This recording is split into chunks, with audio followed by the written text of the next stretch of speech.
Makal Mathal Manipur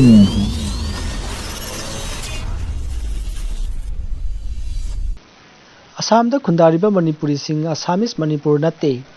Manipur gi semna Assamese Manipuri haina phongdok lamba sina phurup asibu maring marang hanba oina uhalle emsu hokhiba March 15 ta Kasar Lakipur gi manung chanbada leiba Adra Labukta phamkhiba BJP gi public meeting amada Manipuri gi Chief Minister N Biren na Assam da khundariba Manipuri singbu Assamese Manipuri ni haina phongdokhiba wafam adu emsu na yaningdaba phongdorakli emsu gi General Secretary Kaprabam Bikramjit na thadorokpa cherol amana hairi cherol asina makha tana hai Assam da khundariba Manipuri singbu Manipuri gi Sem N Biren na Assamese Manipuri ni hairi basi laibak thibani government ki record amatada Assamese Manipuri haiba wafam laite aikhoi chahi cha kayadagi Assam da khundaduna leirakliba Manipuri singni Assamese Manipuri natte loina na OBC na chingbadasu Manipuri haina adumak khangnai masigi onna tainabada Manipur gi Chief Minister na Assamese Manipuri haina phongdok lamba sina phurup asibu maring marang hanba oina uhalle hairi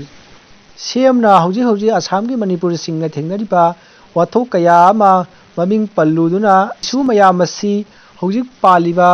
BJP lenga asina solve tawragani haina thajaba piramba dusu Assam da khundariba Manipuri singda tat tawbani haina lawi Assam gi Manipuri singna hauji thengnariba Assam Public Service Commission gi matangda Chief Minister na hairamba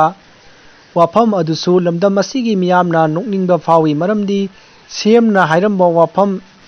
APSC na thoklakpa cherol singda khenaba yamna lay amasung 2018 gi August 5 da pangthokkiba APSC gi rule ngasi phawbo hongbo leitri handak pangthokadawriba Assam gi mikhal asida Lakhipur asidagi Manipuri miyoi ama assembly da mihut ama oina thagat taba yade haiduna Assam da khundariba Manipuri singda natana tongan phurup kayana siba changba khangdana hotnari ngai chairak asida Manipur gi semna laktuna Manipur gi candidate amagi mayokta bot khumlamba sisu yaningde lup kayana sem gi mifam adu lakpidana ba appeal tawraba phawbada lamdam sigi miyam gi ihul amata khangbidana mifam yawba laklamba si Manipuri miyamna yamna hakchina lawi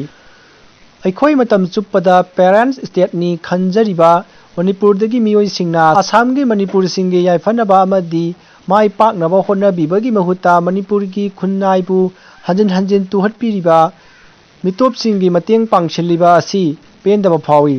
atopa mafam singda tawba BJP gi mifam singda saruk yabidraga Lakhipur asi khaktada CM na saruk yariba asigi pandam asi karino haiba miyamna chingnei